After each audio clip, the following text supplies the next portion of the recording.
$787,500,000 paid.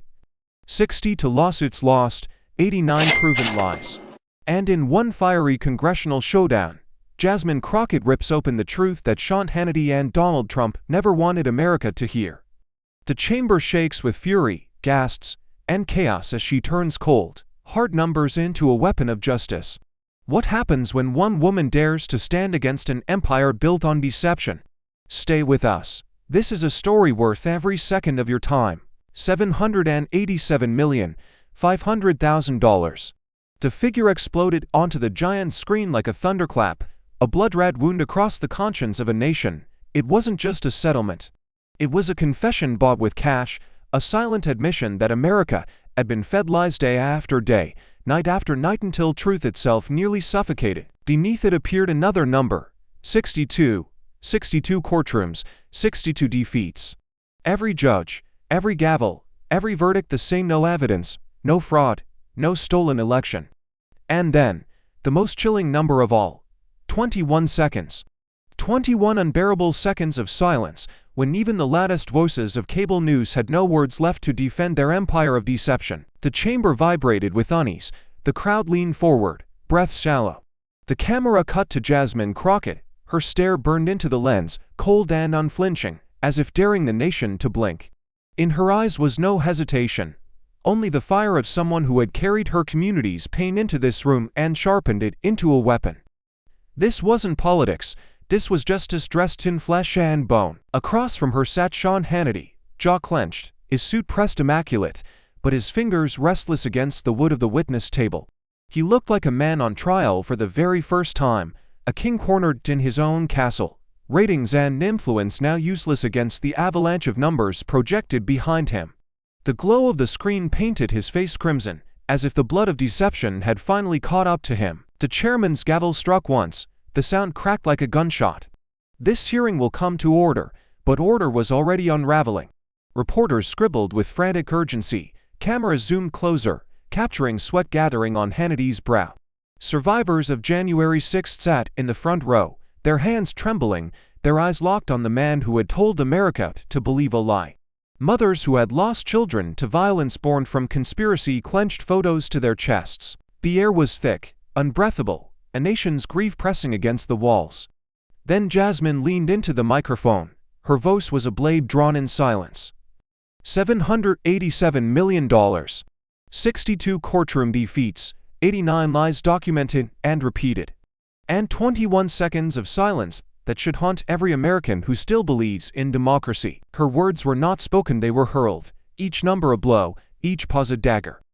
Hannity smirked, but the tremor in his hand betrayed him. The chamber erupted with murmurs, gasps, flashes of cameras. For a heartbeat, it felt as if the walls themselves were closing in. Jasmine's gaze swept the room, piercing through the chaos, her voice rising above it. What happens when the voice of a community refuses to be silenced? The numbers still glowed behind her: $787,500,000, 62 lawsuits, 21 seconds of silence. But Jasmine Crockett herself was the greater shock to the system. She wasn't born into dynasties of power, nor molded in ivory towers where politics was passed down like inheritance. She was forged in the raw heat of injustice, in neighborhoods where poverty was not a headline, but a daily chokehold. Before her name carried weight in Congress, she was a young black attorney standing in courtrooms no television camera cared to enter, fighting for clients whose voices were dismissed because of the color of their skin or the zip code on their ID. She had defended the beaten, the wrongly accused, the mothers facing eviction, while billion-dollar banks swallowed their communities whole. America had never been gentle with the people Jasmine came from. Unemployment lines stretched around city blocks, insulin prices forced parents into impossible choices, and grocery bills rose faster than wages. The wealthiest watched from penthouses, while working families drowned under medical debt. And all the while, networks pumped poison into the bloodstream of democracy: lies about elections, lies about immigrants, lies about who deserved to belong. For years, these voices had dominated, turning fear into profit and prejudice into policy. But here stood Jasmine Crockett, a woman whose very existence on that days was a rebellion, proof that someone from the margins could not only enter the halls of power but set them on fire. She didn't carry herself like a politician polished by consultants. She carried herself like a fighter who had seen too much to play games. Every word she spoke carried the weight of courtrooms where justice was rationed, of neighborhoods where police sirens never stop, of families told they didn't matter. She knew the stakes. To her, this wasn't theater. This was survival, not just hers, but the survival of truth for the people who trusted her to speak when they could not. Her story alone was a weapon. The daughter of a community America tried to forget, the lawyer who turned heartbreak into armor, the congresswoman who refused to bow even as billionaires, media giants, and former presidents tried to crush her under their shadow. Each scar in her past had sharpened her voice. Each betrayal of democracy had stoked her fire. That was why the silence in the chamber felt so dangerous for Sean Hannity and Donald Trump, because Jasmine Crockett wasn't fighting for a headline. She was fighting for the people who had been buried under the nose of propaganda. And when someone fights for the forgotten, their words strike deeper than any political attack. The screen still screamed the numbers, but the room no longer saw digits. It saw the woman who had turned them into weapons. Her eyes swept across the chamber, locking on Hannity, piercing the illusion of power he tried to wear like armor.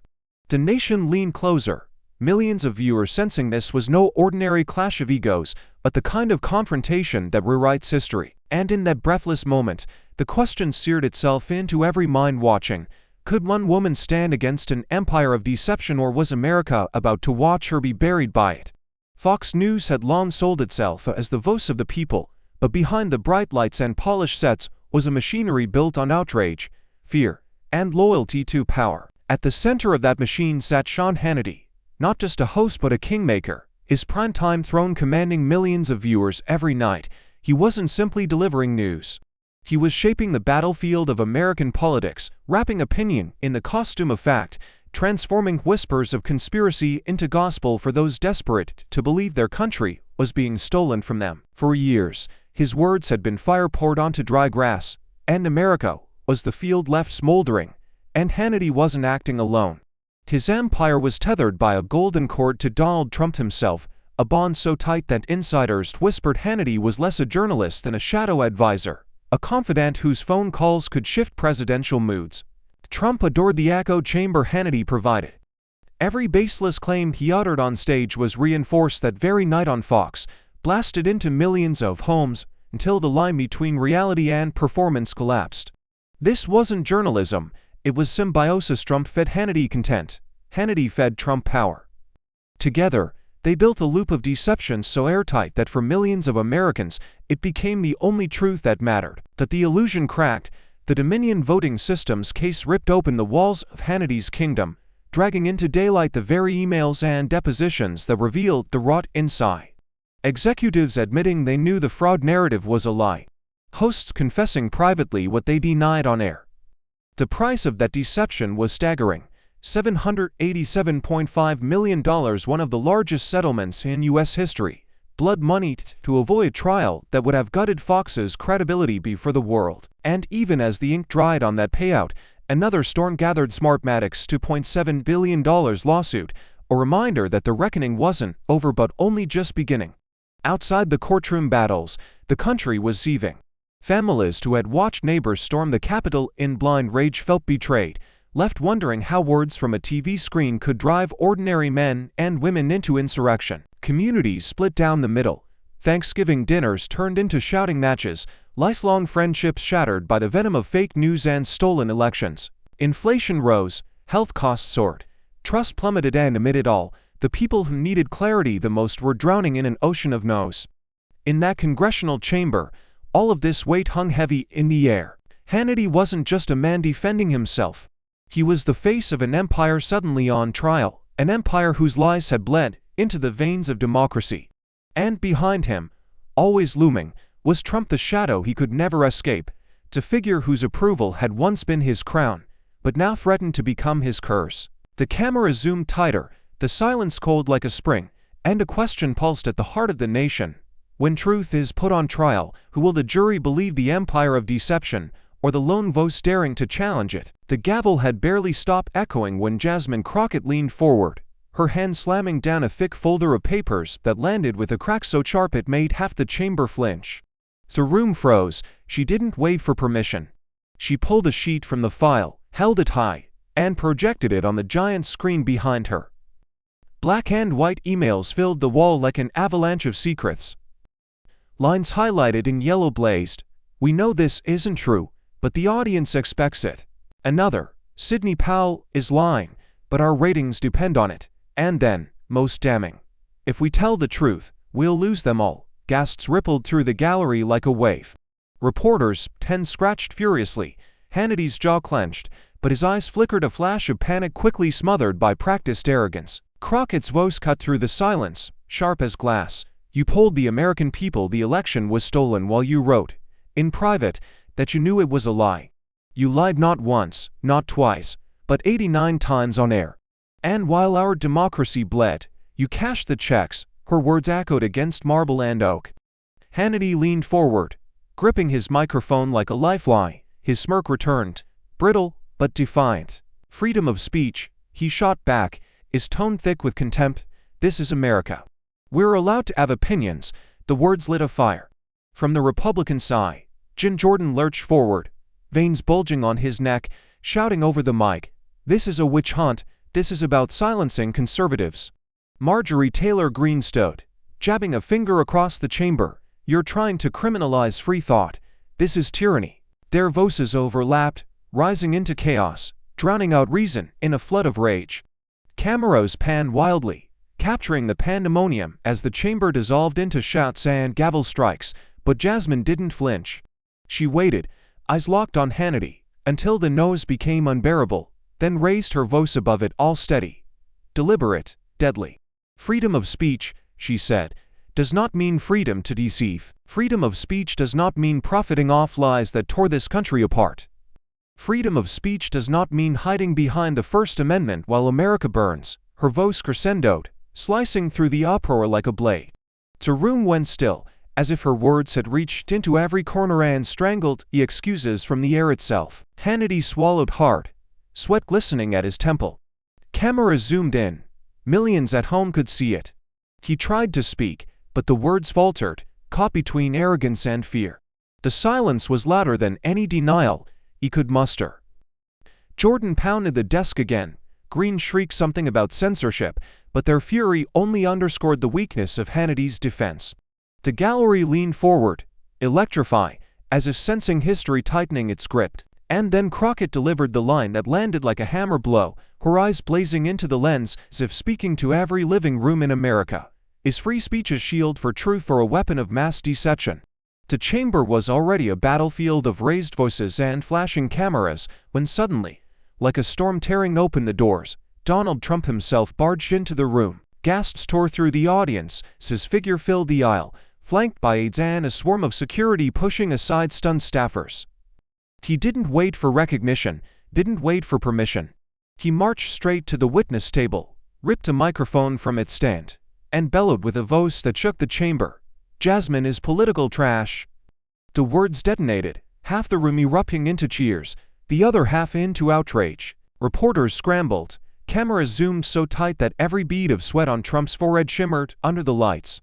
Hannity's eyes lit up with relief, as though his executioner had been interrupted by the arrival of a mob boss promising protection.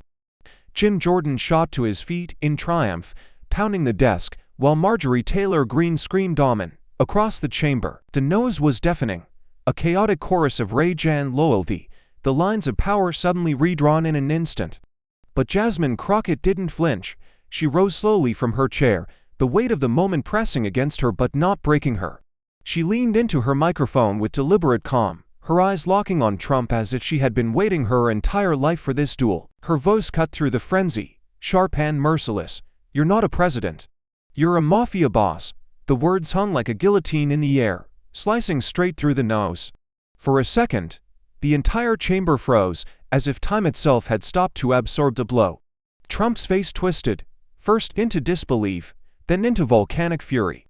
His fist slammed the table so hard the microphone screeched with feedback. "How dare you?" he roared, jabbing a finger toward her, his voice cracking with rage. "I built this country. You are nothing without me." The chamber convulsed, shouts colliding with gasps, security tightening their grip on the edges of the aisle. But Jasmine stepped closer, her gaze unyielding, her presence towering. The cameras caught every detail: the steel in her eyes, the fire in her voice, the quiet defiance that turned the insult back onto its master. "You built nothing but a cult of fear," she fired back. "You turned lies into weapons, and now you hide behind bullies like Hannity to clean your mess. You don't lead this nation, you poison it." The words cut deeper than any insult could.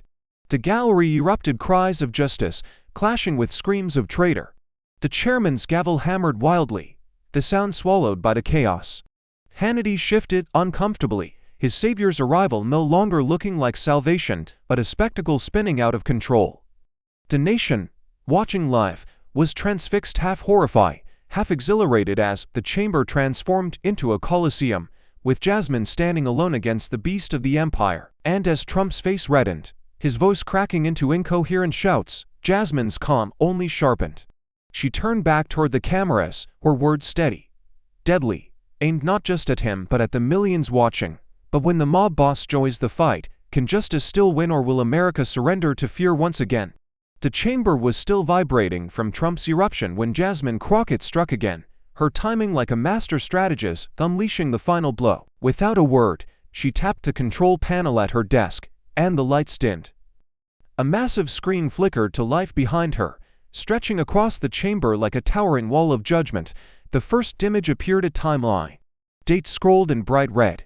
November 3, 2020, November 7, December 14, January 6. Each day carried a headline, a clip, a quote, every one of them a live broadcast to millions. Hannity's face appeared again and again, frozen mid-sentence, his voice echoing through the speakers. "The election was stolen. They rigged the machines. This is the greatest fraud in history." Gasps tore through the audience. Reporters dropped their pens. Trump lurched forward in his chair, glaring at the screen as if he could shout it into silence. Hannity's hands clenched the table edge until his knuckles went white, but the evidence poured on mercilessly. Each lie ticked across the screen like a scar carved into democracy, undeniable and permanent. Then came the second wave. The screen shifted to financial charts: millions of dollars in advertising revenue flowing into Fox's coffers during the very weeks those lies were aired. The spikes were unmistakable. Every time Hannity repeated the stolen election narrative, the dollars surged upward, overlaid in flashing gold letters, "Profit from propaganda." The chamber erupted in a low, furious rumble. And then, the kill shot, private text messages, blown up in towering white font, filled the screen. Hannity to a colleague, "We know Powell is lying, but we can't lose the audience." Another, "This is crazy, but it's what they want." And the most damning, "If we stop now, we're finished." The gallery gasped, some covering their mouths in shock. One congressman muttered, "Oh my God," under his breath, forgetting the mic was still on. Trump slammed the table, shouting fake. But his voice was drowned by the roar of reaction. Marjorie Taylor Greene tried to scream over the evidence, waving her arms, but the screen behind her only glared brighter, exposing the hypocrisy. Jim Jordan barked accusations of censorship, but his words crumbled against the weight of raw, unfiltered proof now seared into the chamber's memory. Crockett didn't shout. She didn't need to. She stood calm, letting the evidence speak louder than rage, her eyes locked on Hannity like a prosecutor who knows the jury has already seen enough. Slowly, she leaned toward the microphone, her voice low but carrying like thunder. 89 lies. Millions in blood money. Private admissions that you knew the truth and buried it anyway. This is not freedom of speech. This is the weaponization of deceit for profit." The chamber exploded. Some spectators leapt to their feet, shouting justice, while others screamed treason. Security tightened along the aisles, cameras captured faces frozen in disbelief, and the entire nation leaned closer to their screens. Hannity sat rigid, his empire of ratings dissolving into rubble before the eyes of America. Jasmine let the silence stretch, her words slicing into the chaos one final time. How many lies does it take before a nation finally says enough? The giant screen behind Jasmine Crockett still blazed with Hannity's private words, messages written in secret, now exposed under the white-hot glare of history. The gallery murmured, restless, as if the entire nation had collectively leaned closer, waiting for what would happen next. Crockett turned, her silhouette framed against the avalanche of evidence. Her voice cut sharp, each syllable precise, unforgiving. "Mr. Hannity, she began, her eyes locked onto him like a sniper sight. Did you believe the election was stolen, yes or no? Hannity shifted in his chair, smirked, then exhaled through his nose. Congresswoman, I've already explained. Yes or no, she snapped, the words like a whip crack. The room jolted. He blinked, caught off guard by her precision. Cameras zoomed in, capturing the twitch of his jaw, the sweat glistening on his temple. He tried again, leaning toward the microphone with forced bravado. It's not that simple. People have concerns, and as a journalist. Yes or no? Crockett leaned closer, her voice dropping lower, deadlier, leaving no oxygen in the space between them. The screen behind her shifted. Highlighted words in his own handwriting appeared 10 feet tall. This is insane. We all know Powell is lying. Another flashed up. No one actually believes this stuff. The audience gasped, the truth glowing brighter with every second. Hannity swallowed, the microphone catching the sound, amplifying it into the silence. Mr. Hannity, Crockett repeated, her tone like stone grinding against steel. You wrote those words. So I will ask you one last time. Did you believe the election was stolen, yes or no? The chamber went silent, as if holding its breath.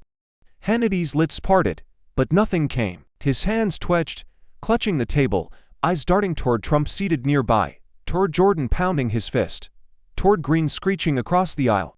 But no rescue came, no lie could save him from the words he had already written. 3 seconds passed, not long on a clock, but in that chamber they stretched into eternity. 3 seconds where his silence was deafening, echoing louder than any denial could. 3 seconds where millions of viewers at home saw not the swagger of a television titan, but the collapse of a man cornered by his own truth. Reporters scribbled furiously, noting the pause, underlining it, circling it. The gallery shifted forward, bodies tense, as if the entire chamber might snap under the weight of those seconds. Hannity looked down, avoiding her gaze, his empire trembling in the crack of that silence. Crockett straightened, her voice calm now, cutting with surgical precision. The American people heard your silence, she declared, her eyes still locked on him. And sometimes silence speaks louder than all the no's in the world. The camera zoomed tight on Hannity's face, pale under the harsh lights, his eyes darting but his mouth refusing to move. The crowd erupted into chaos, shouts of victory, cries of outrage, but above it all, Crockett's final words echoed, not just in the chamber but in the homes of millions watching live.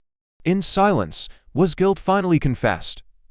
The silence of Hannity's 3-second pause was still hanging in the air like smoke after an explosion when Jasmine Crockett struck again, her words measured, deliberate, lethal. She pointed to the wall of charts glowing behind her, spikes of advertising revenue plotted against the very nights Hannity's show pushed lies about the election.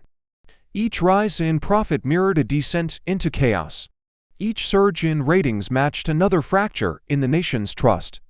Her voice, low but unwavering, filled the chamber. You sold the American people out for numbers on a Nielsen chart. You traded democracy for dollars. You cashed in on fear. The gallery erupted. Some spectators shouted yes, while others screamed lies. The sound fractured into chaos, echoing the divide that had split America for years. Hannity, red-faced, finally snapped, his veneer of composure cracking under the heat of the evidence. He jabbed a finger at her, voice booming. You are nothing but a puppet.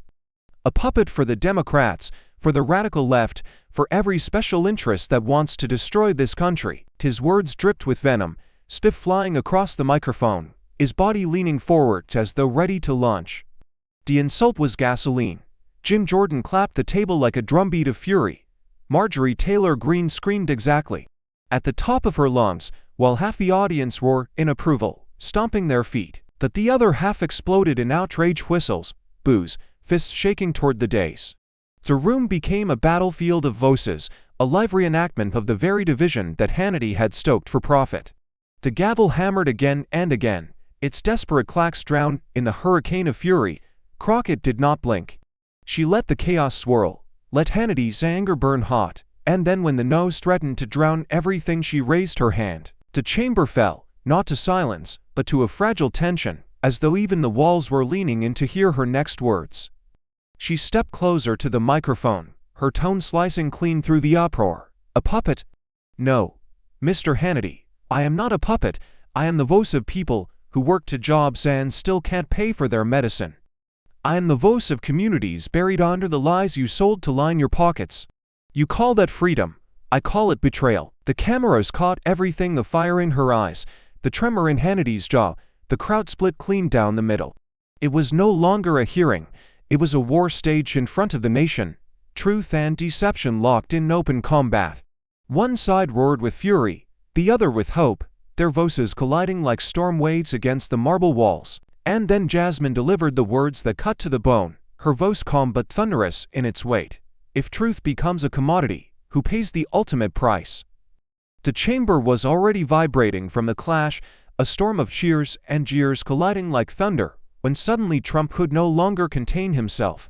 He shot out of his seat, towering over the table, his face flushed crimson, his fists pounding the polished wood. His voice, once amplified at rallies before tens of thousands, now cracked raw through the microphone.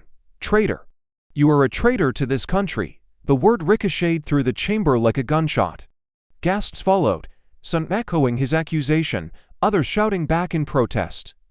The cameras swung instantly, closing in on his rage, magnifying every vein straining on his temple, every snarl etched into his face. For a moment, the room teetered on collapse. Hannity nodded furiously.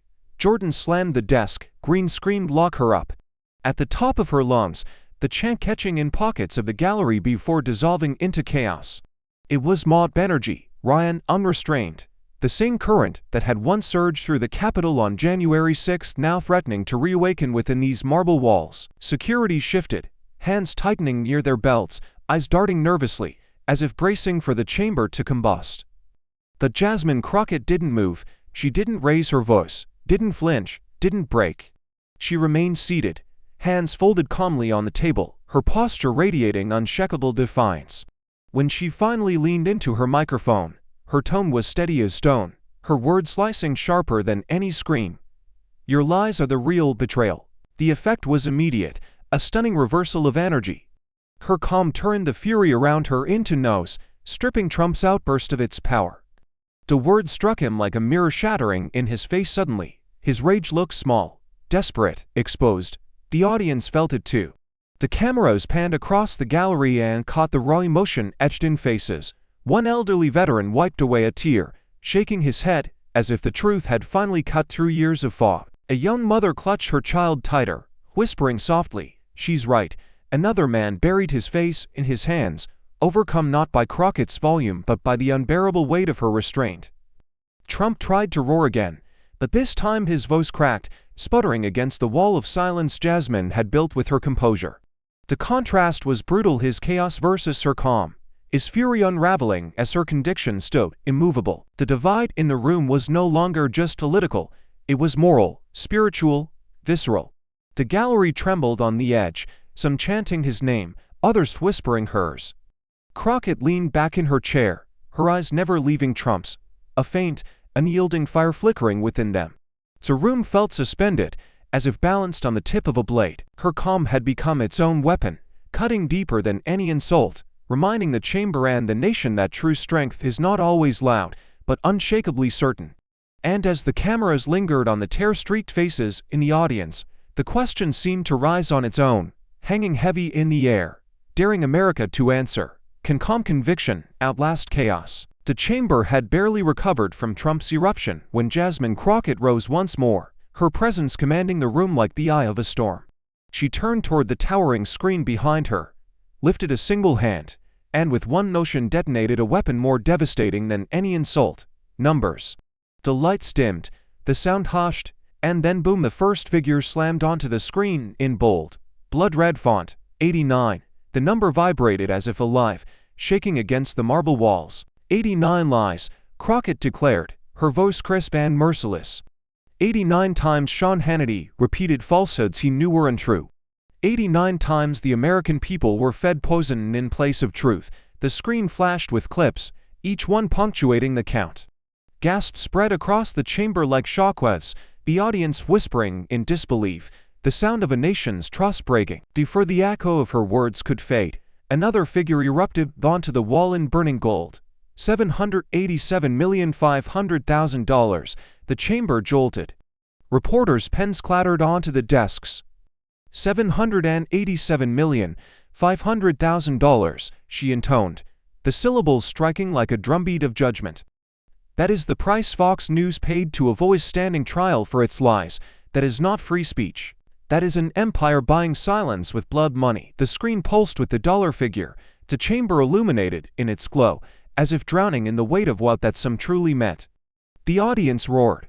Some shouted shame, while others screamed back in defense, voices colliding into chaos. Hannity gripped his microphone, his lips moving but no words escaping, his empire collapsing under the weight of numbers too large to spin. Trump scowled, muttering to his aides, his eyes darting furiously across the crowd, searching for a lifeline that wasn't there. Then came the final strike. The screen went black for a heartbeat, the tension unbearable, and then burst open in searing white. 62. The number hung there like a tombstone. Crockett's voice cut through the silence. 62 lawsuits filed. 62 times the stolen election lie was tested in court. 62 failures, not one shred of evidence. 62 gavel slamming down in the face of fiction. Her words ricocheted around the chamber, each sentence louder, and the last, a rhythm of truth pounding against the walls of deception. The audience could barely contain themselves. Some stood, fists raised, chanting her name. Others cursed and screamed, veins bulging as security pressed closer to the aisles. The atmosphere was combustible, as if one spark could set the entire room aflame.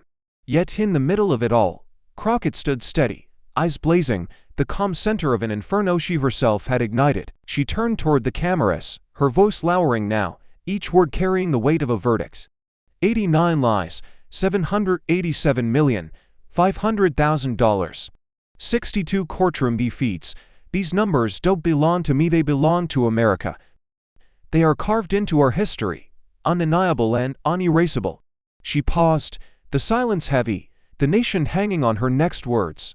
Then she delivered the question that split like lightning across the chamber, straight into the hearts of millions watching at home. Numbers don't lie, but will America listen? The chamber was still quaking from the shock of Crockett's data bomb when another figure stood, her voice as sharp as a blade cutting through the chaos. Elizabeth Warren rose from her seat, a stack of documents in hand, her eyes blazing with fury and conviction. She lifted a sheet above her head and shouted, her voice ringing across the marble hall, "Here are the numbers. Every advertisement dollar tied directly to the lies broadcasted on Fox, tens of millions pour in while America drowned in disinformation. Families couldn't afford their insulin, but Hannity's ratings paid for corporate yachts. The documents were projected instantly onto the massive screen, bar graphs climbing higher with every falsehood, lines of profit intersecting with spikes of propaganda. The audience gasped, some rising from their chairs, as the evidence painted a picture no spin could erase. Warren slammed the paper onto the desk, her fist shaking with controlled rage. This isn't journalism. This is the monetization of deceit.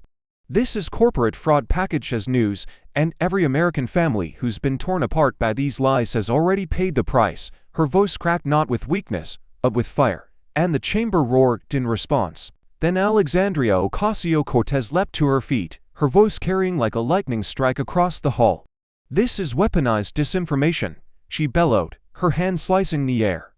This is not freedom of speech, it's the deliberate poisoning of a nation for profit. People died because of this. They stormed their own capital.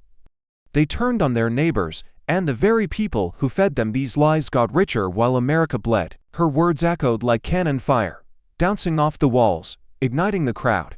The gallery erupted, one half screaming in support, the other half shrieking in denial, the clash of voices sounding like a nation tearing itself in two. But then, something remarkable happened. One by one, women across the chamber began to rise. Not just Warren and Ocasio-Cortez, but others, congresswomen, activists, survivors seated in the gallery. They stood shoulder to shoulder behind Jasmine Crockett, their silhouettes framed against the giant screen of lies and profits. Black, white, Latino, Asian women from every background, united in defiance.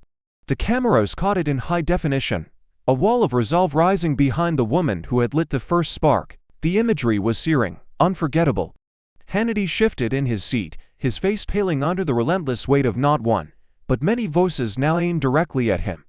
Trump barked angrily from the sidelines, But the fury in his words only emphasized how small he looked against the tidal wave forming in front of him.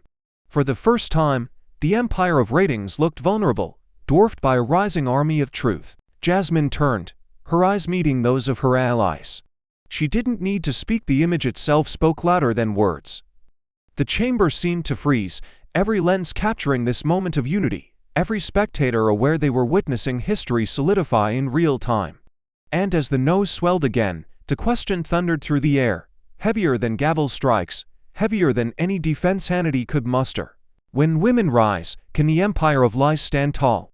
The chamber was still shaking from the sight of Crockett's allies rising when Sean Hannity, cornered and desperate, lunged for his stack of papers. His hands trembled as he yanked them into the air, waving them like a shield. The microphone screeched as he leaned forward, shouting over the noise, "You're cherry-picking. What about Smartmatic? What about their shady contracts, their ties to foreign money? This isn't journalism. This is a witch hunt." His voice cracked on the last words, a pitch too high, betraying the fracture behind his fury. The papers flapped wildly, some slipping from his gripped hand, scattering across the polished floor. Cameras zoomed in on the chaos, pages skittering under desks, aides scrambling to gather them, as though saving fragments of a collapsing empire. Hannity's chest heaved, his face flushed, his jaw tightening as he tried to turn the tide with the same tricks that had kept him untouchable for decades. Spin, deflect, confuse, overwhelm. But Jasmine Crockett was waiting. She rose from her chair with a calm precision that cut sharper than his frenzy. She let him swing his accusations into the air, let him rant about Smartmatic and foreign influence, let the chamber absorb the spectacle of a man unraveling. Then she struck, her voice cool, merciless, echoing with the weight of inevitability. "That's a $2.7 billion lawsuit waiting for you." The words landed like a sledgehammer. The chamber froze. The number glared across the massive screen, as if at shin fire. $2,700,000,000, gasps cascaded through the audience. Even the Republican side faltered for a heartbeat. The lawsuit, already looming in headlines outside these walls, now thundered inside the chamber like a prophecy. Hannity's bluster collapsed in real time. He fumbled for his glass of water, his hand trembling so visibly, that the cameras caught it zooming close as the ice rattled against the glass, the liquid trembling before touching his lips. Reporters scribbled furiously. "Hannity shakes. Crockett drops $2.7 billion BOMB. The gallery erupted again, split in two, one half jeering, the other cheering, the sound so violent it rattled the microphones. Trump barked angrily from the side, but his words were drowned under the wave of attention fixed squarely on Hannity's faltering composure. Jasmine did not let up. Her voice rose above the roar, sharp, commanding. "You hide behind Smartmatic now. You call this free speech. What you've built isn't journalism, it's a fraud machine. You made billions selling fear, and now the bill is coming due. You can't spin your way out of numbers this big. You can't spin your way out of the truth." Hannity's lips moved, but no sound came. The cameras caught every twitch, every bead of sweat rolling down his temple, every second of silence stretching like an eternity. His once unshakable armor, the smirk, the bravado, the swagger was gone. What remained was a man stripped bare under the Klieg lights of accountability, his empire cracking in front of a live national audience. Jasmine leaned in, her eyes locked on him, her voice dropping to a lethal whisper that carried through the chaos like a blade gliding through air. "What happens when the master of spin loses control of the wheel?" Jasmine Crockett didn't raise her voice, she didn't need to. With a flick of her hand, the lights dimmed again, and the massive screen behind her came alive. "Play it," she ordered, her tone calm, almost surgical, and then it began. The first clip rolled Sean Hannity's face on Fox News, declaring with absolute certainty, the election was stolen, Dominion rigged the machines. The sound was crisp, undeniable, his voice filling the chamber. But before the audience could even absorb it, the video split-screened. On the left, Hannity's broadcast.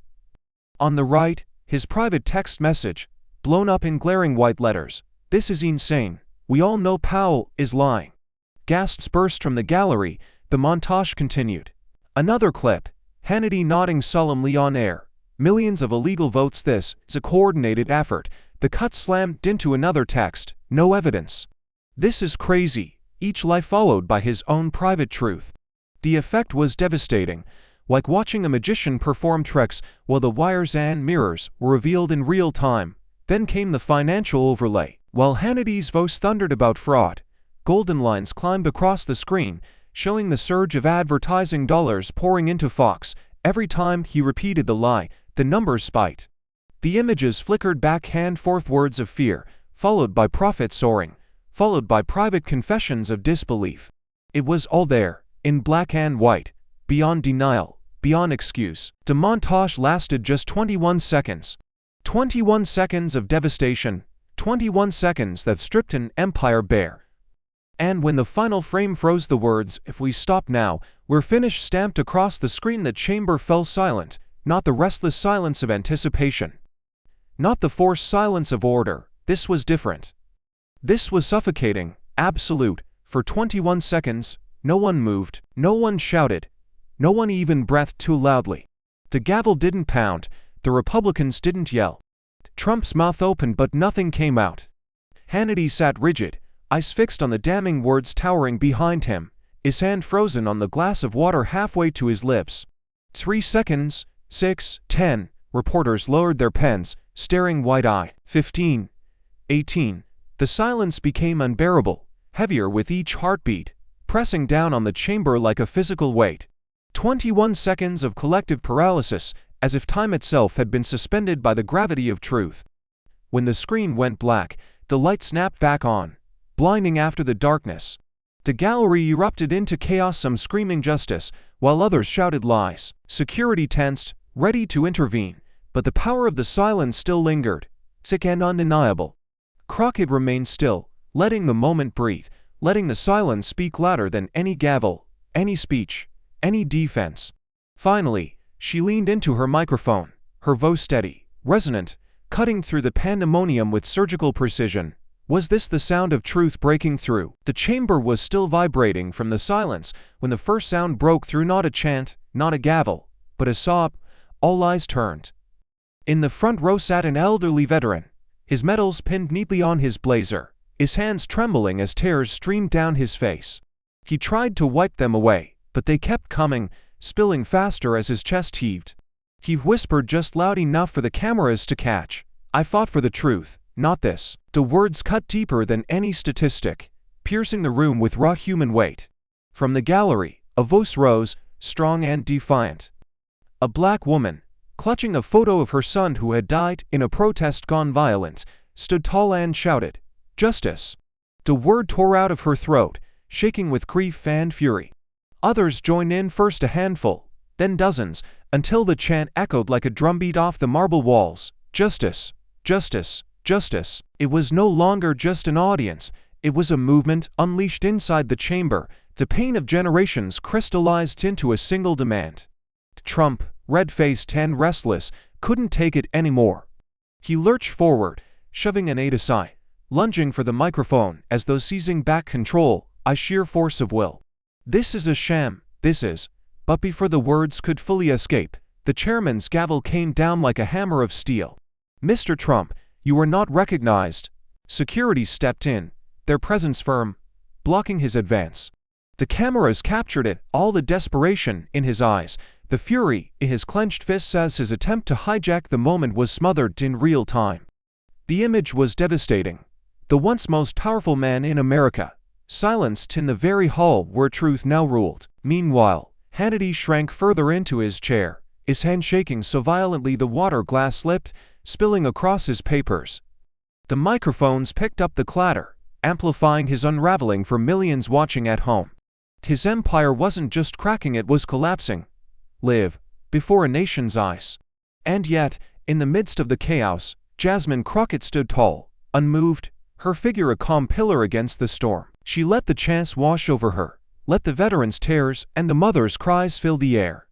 Her silence wasn't weakness, it was power. She understood the moment had transcended her. This wasn't just her fight anymore. It belonged to the people who had carried pain too heavy for too long.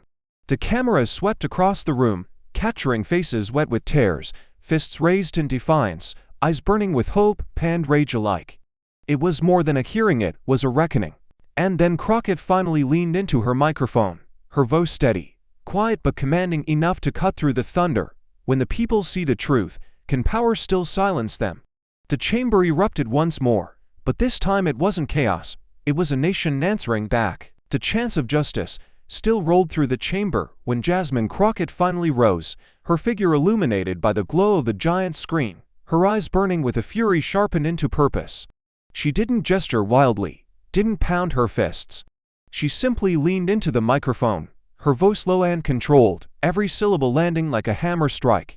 Free speech is not a license to sell lies. The words detonated through the air. The chamber erupted instantly, applause crashing against jeers, cheers colliding with screams. It was chaos, but her voice carried above it, climbing higher, each phrase cutting sharper. The First Amendment was written to protect the people from tyranny, not to protect billionaires who poison the nation for profit. Free speech is not a weapon to shatter democracy. Free speech is the heartbeat of this republic, and you have stopped it with every falsehood you sold. Her cadence quickened, building rhythm like a drumbeat of truth. The gallery leaned forward, reporters scribbled furiously, cameras locked on her with unblinking eyes. She pointed toward Hannity, her voice growing louder, more searing with each word. You claim you were giving America information. No, you were selling America a coffin and calling it freedom. You traded trust for ratings, you cashed in on fear while communities bled. And when democracy cried out for light, you gave it darkness. The chamber shook. Even those who opposed her could not deny the force of her presence. Hannity sat rigid, his face pale, his fingers twitching. Trump seethed from the sidelines, his lips pressed into a thin line, rage boiling beneath the surface but caged by the gravity of the moment. And still, Crockett pressed on, her voice turned solemn, every word laced with the weight of history. I come from communities who were told their voices didn't matter. Communities where people die because medicine costs more than rent. Communities that have been silenced for generations. And when they finally hear their truth spoken on this stage, you dare to call it politics. No, this is justice. This is the voice of the people you tried to erase. The silence in the chamber this time was not heavy with fear, it was electric with awe. People in the gallery wiped their eyes, some standing with hands over their hearts, others raising fists in defiance. Cameras caught every tear, every trembling lip, every moment of catharsis. Jasmine Crockett's voice had become more than her own. It was an echo of millions who had been waiting for someone, anyone, to speak the truth without fear. She straightened, her gaze sweeping across the chamber, not just at Hannity or Trump, but at the nation watching through the unblinking eye of the camera. Her voice dropped, quiet but sharp enough to cut through the roar that had begun to rise again. This moment is bigger than one hearing, bigger than one network, bigger than one man. The question is not whether lies can fall, the question is whether truth can stand. She paused, letting the weight settle, her final words dropping like thunder. Will this moment echo beyond these walls? And with that, the chamber erupted once more, not just with no's, but with history being written in real time. The hearing had barely adjourned when the outside world detonated. CNN broke into programming with a red banner: breaking news. 21 seconds of silence shatters Fox News defense. Clips of Jasmine Crockett's monologue loop every 5 minutes. Anchors struggling to keep pace with the flood of revelations. MSNBC went wall to wall, analysts shaking their heads in disbelief as they replayed Hannity's trembling hand, the veteran's tears, the gallery's thunderous chants of justice. Twitter ignited like dry brush meeting fire. Within minutes, #JusticeTo1S was trending at #1 nationwide, racing across timelines, breaking into global feeds. Memes of Hannity frozen in silence spread like wildfire, juxtaposed against Crockett's fiery stare. Some captions read, "The moment the empire cracked," others simply, "21 seconds equals history." But the shock wasn't universal. Fox News, in a move as abrupt as it was telling, cut its live coverage mid-hearing. Screens went black before pivoting to a commercial break about car insurance, then quietly shifted to safer programming. The decision backfired instantly. Viewers flooded social media with fury. Why did you cut the fee? What are you hiding? Hashtags like #FoxBlackout and #WhatTheyDon't want you to see trended alongside #JusticeTo1S, fueling a narrative that the network was scrambling to shield itself from the very truth it had once mocked. Protesters gathered spontaneously outside Fox headquarters in New York, holding signs lit by phone flashlights. 21 seconds of truth and free speech does not equal lies. Across the country, diners and living rooms replayed to hearing on smartphones and tablets, strangers whispering in disbelief, friends arguing in raised voices. The fallout wasn't confined to politics, it was cultural, visceral, a shockwave rippling through the very trust Americans had in the voices that filled their homes each night. Meanwhile, Hannity's silence became the soundbite of the century. Late-night hosts teased it with biting satire, but news programs treated it like an artifact, rewinding, zooming, dissecting those 21 seconds frame by frame. The once untouchable empire of Fox found itself on trial not in court, but in the living rooms of millions. And as the frenzy mounted, one question surged louder than any anchor's voice, any trending tag, any chant from the gallery: can an empire survive when its foundation is exposed? Behind closed doors, the Republican cloakroom was boiling. The hearing had detonated like a bomb, and the fallout was spreading faster than anyone could contain. Trump stood at the center of the room, pacing like a caged predator, jabbing a finger at his own allies. If you don't shut her down, you're finished, every one of you. Loyalty isn't optional, it's survival. His voice cracked with fury, spit hitting the polished wood table as lawmakers avoided his gaze. Some nodded obediently, others shifted uncomfortably, but none dared to openly defy him. The fear in the air was palpable, thick as smoke. Across town, Hannity sat slumped in a leather chair, his usual swagger gone. His phone pressed to his ear, his free hand trembling as he spoke in hushed tones. Get me every attorney on this, everyone. I don't care what it costs. On the desk before him lay a pile of printed headlines, each screaming the same word in bold letters: lies. He reached for his glass of water, spilling it over the papers, his own reflection staring back at him, sweaty, pale, cornered. The master of spin could find no words, no angle, no escape. And yet, at that very moment, Jasmine Crockett walked through the Capitol corridors with her head high, her allies flanking her like sentinels. Her phone buzzed with anonymous threats, texts dripping with malice, voicemails filled with venom. Watch your back, you'll regret this. But she didn't flinch. She knew the cost of standing tall in a country where power trembled before truth. She carried herself with the same calm defiance she had shown on the chamber floor, as though every threat only carved her resolve sharper. The nation watched, sensing the stakes had shifted from politics to something far more dangerous. It was no longer just about Hannity's eyes or Trump's shadow, it was about the price of daring to challenge them. And as the cameras caught her silhouette disappearing into the night, the question lingered, heady as destiny itself: what price must a truth-teller pay? The tidal wave began quietly, one letter, then 10, then thousands. Envelopes piled high on Jasmine Crockett's desk, handwritten notes scrawled with gratitude, and trembling signatures. Veterans thanked her for defending the truth they had once sworn to protect. Teachers wrote about classrooms where students replayed her speech, asking if courage could still matter in America. From small towns to sprawling cities, the flood of voices carried one refrain: you spoke for us when no one else would. On social media, hashtags surged, but it wasn't just digital noise, it was lived experience.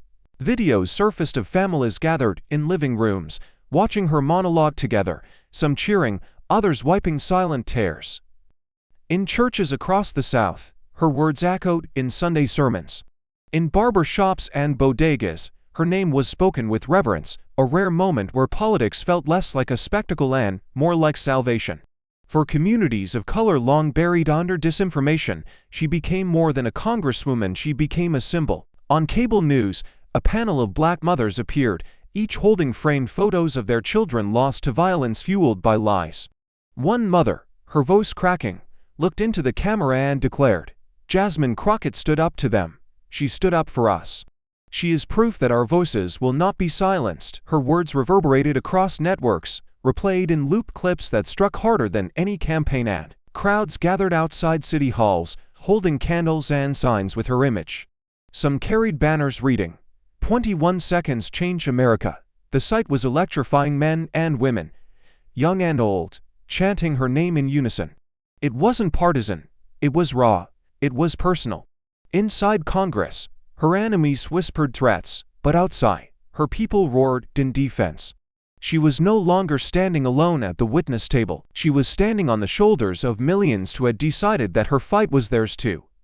And as the nation watched this groundswell rise like a storm, one question thundered louder than the rest. Has Jasmine become more than just a politician? Has she become a movement? The chamber was heavy with anticipation, every seat filled, every camera trained on the days where the gavel waited to strike.